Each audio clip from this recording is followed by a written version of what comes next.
Here is the movie review of rave. ఆహాలో stream అవుతుంది.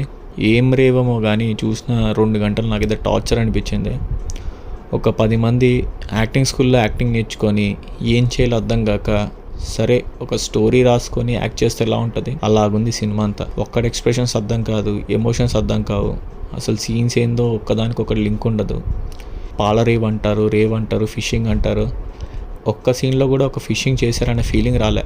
90s 80s time లైన్లో జరిగిన స్టోరీ ఆ పాలరేవో ఊర్లో జరిగిన కథగా తీసుకున్నారు. ఏంటో అసలు ఏం అర్థం కాలేదు నాకైతే. టార్చర్ అనిపించింది. కానీ అది కథ అని కూడా చెప్పలేము, అట్లుంటుంది అన్నమాట స్టోరీ.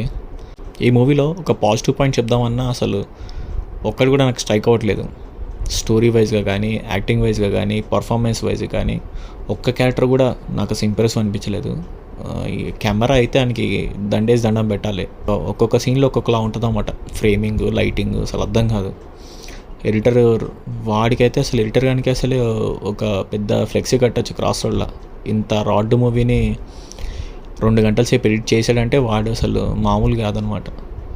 ఇంకా పెద్ద దండం ఎవడికి పెట్టాలంటే ఆహాలోకి పెట్టచ్చు అన్నమాట. ఇలాంటి రాడ్ మూవీని కొనుక్కొని మరీ ఆహాలు వేసారు చూడు, అలా కనాలి.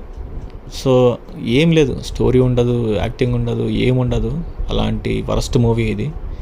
నాకేం అర్థం కావట్లా. 2 గంటలు టైం వేస్ట్ అనిపించింది నాకైతే. So worst movie guys, ignore చేయండి. That's all. Thank you.